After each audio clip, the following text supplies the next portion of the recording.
Bado, bado, bado, ba. Bado, bado, bado, bado, bado, bado, bado, ba.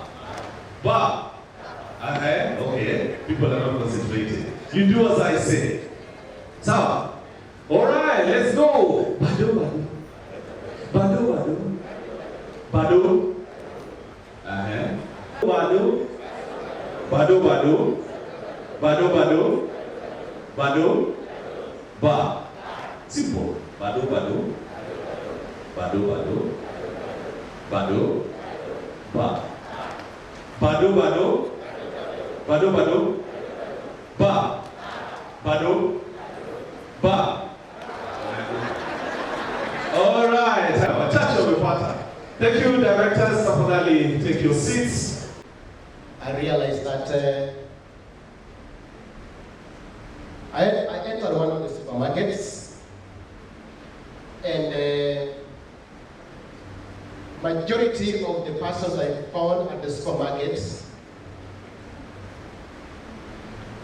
were not at the section for the books. I found very few people at the section of the books. And I asked myself, and before I asked myself that question, I saw a book. I came across a very interesting book. And I didn't know whichever book I was looking for. But I bought this book because of the title, the book title.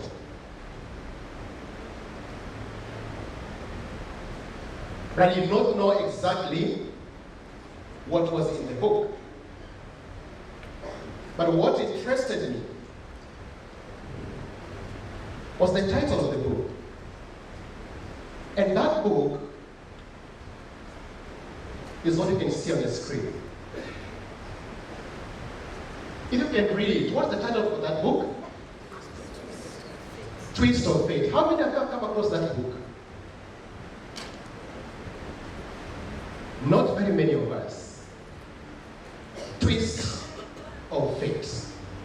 Before I tell you something about Twist of Fate, let me handle a certain section that I've been asked to do here. Twist of Fate is one of Steve Odero's publications. The Presidential Working Party on Education Reforms that was launched on 1st of August came up with a raft of measures. And these particular measures were meant to advise the nation with regards to the CBC curriculum.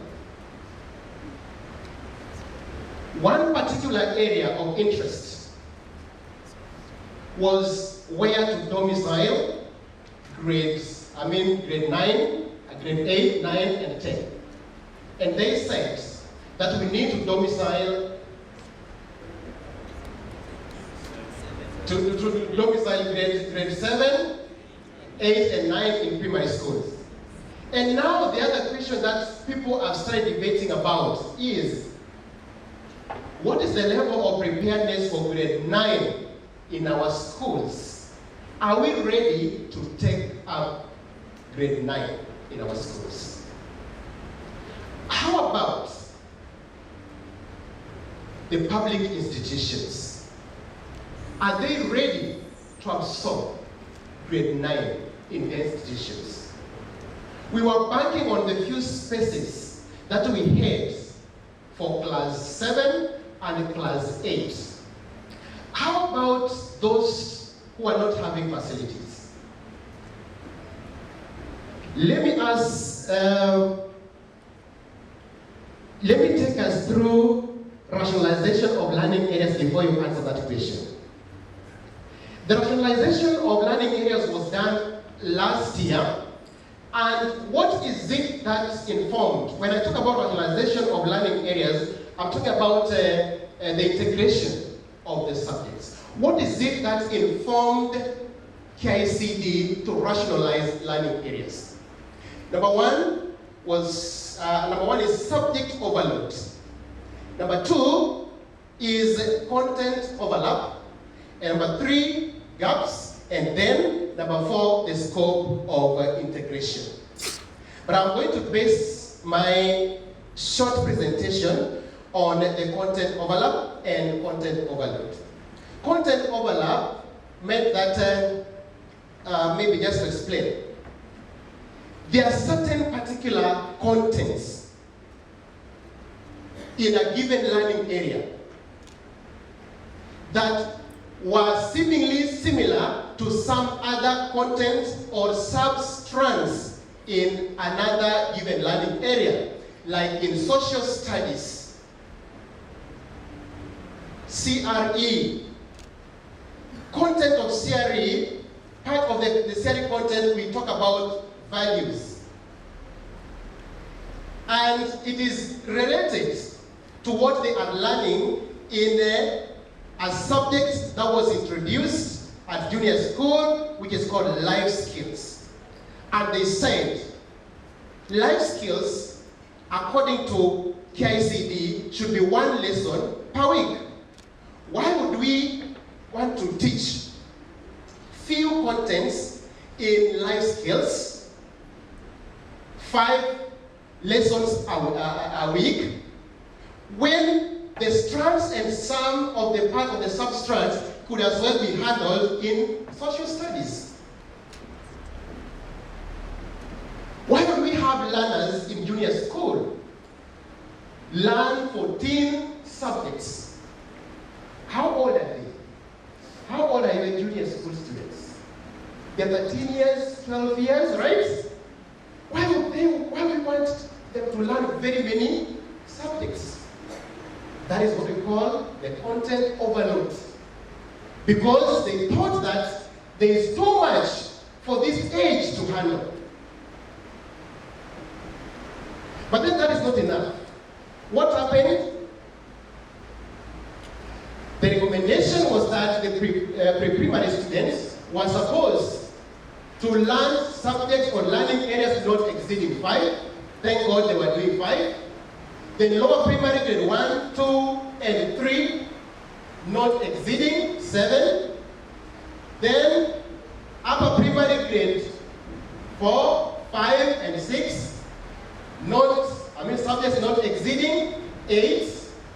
And then we had junior school that was learning 14 areas. And they recommended that they should not learn more than 9. And thus came the integration. The integration is a process. It is not something that can be done within 2 months or 3 months. What is the process? Number one is to develop the curriculum designs. After developing the curriculum design, what next? It is approved. It is taken to their publishers. Where are we? We are at the stage of the draft curriculum design, which already we have in our schools. The moment it is adopted, then we'll be able to be given the correct curriculum design that we should be able to use. What are we currently doing in our schools with the rationalized areas? What are your teachers doing with the draft design? How are they teaching? And yet we don't have the materials. We don't have the books from the publishers. How are they teaching? That's why we have what we call innovation.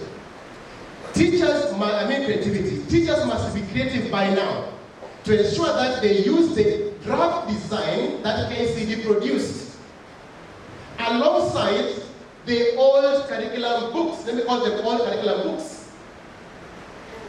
Meaning that they have to extract information from the design, then they go back to the old books that we got last year. And then they extract information from the book and then they take it to the teachers.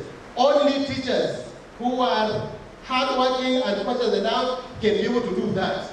Otherwise, the rest will end up teaching or following strictly the old books that were there. Now, if you look at junior school, in particular, I want to mention a few things. Subject specialization. Remember, for instance, we are talking about 3 subjects put in one. Let me give an example of pre-technical studies put alongside or integrated with computer science and also business studies. Our schools are operating in a manner that we are specialized. Teachers are teaching according to specialization. Now, do you have a teacher who can handle all the 3 in one? Because when the books are brought, these books are going to be brought as one book, not 3 different books. We are no longer going to have business studies book, computer science book, and pre-technical studies book. But it is going to be one book, meaning that this is a subject that should be handled by one particular teacher. But in your institution, do you have a teacher who can handle pre-technical studies, business studies, and computer studies as a subject? Do you have them? It is nearly impossible. But the harder you go, the more complex it becomes. Because as you go to grade 9, the pre-technical studies that are there, it is not just something that anyone can handle.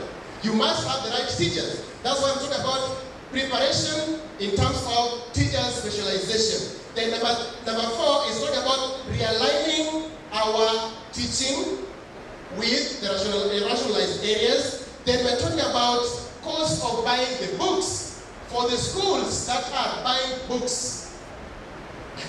Definitely you are not going to walk scot-free on this. You will have to buy new books, and who is going to take up the cost? Then number 5 is time and timetabling. Timetabling in the sense that now that things have changed, what are you going to do with the extra time? Are you going to let learners go home early because you have got 5 extra lessons, or 3 extra lessons, or the 4 extra lessons for the primary? What are you going to do with that your time? So we must be getting enough. Then finally is on the preparations for senior school. What do you need? Number 1, we have got career pathways. We are going to have or to see KCD come up with the career pathways for the students. It is important that each and every school by now, you should start talking about career pathways with your students. It is never too late for you to do that. It is not too early for you to do that. And in doing that, bring career experts to talk to the parents, to talk to the students on matters to do with the career choices. Because we can't afford to get it wrong when our learners transit to senior school. The senior schools are going to be clustered according to the pathways that they are going to be doing. Our institutions, the private institutions, will be allowed to run at least 2 career pathways, meaning that as an institution, you must start the debate on which career pathways are you going to offer. Are you going to offer STEM, or you are going to offer art and sports sciences, or you are going to offer social sciences? Which is your area of strength? What do you need to offer those subjects? It is something that, as we think about implementation of curriculum at senior secondary school, we must also look at it in terms of what is recommended for us to have. And also another area of preparedness is to have, of course, the infrastructure, and also we should be able to have the right experts to do this job for us. That is, who are the right teachers qualified to conduct that exercise.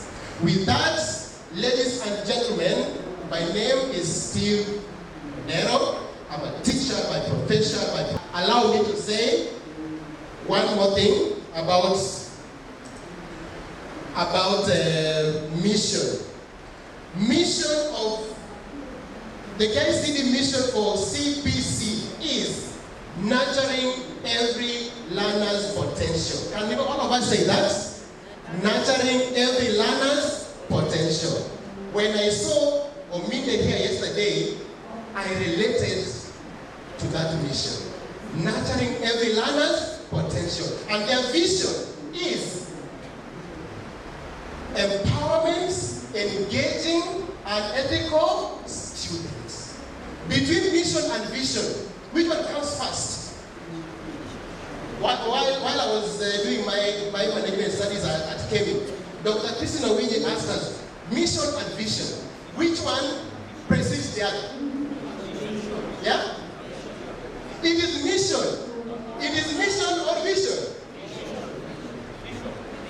Vision. Nurturing every learner's potential. Now, I can see some of us are seeing 6 and some of us are seeing 9. It depends on where you're standing. Thank you. May God bless you. Thank you so much, Mr. Odero.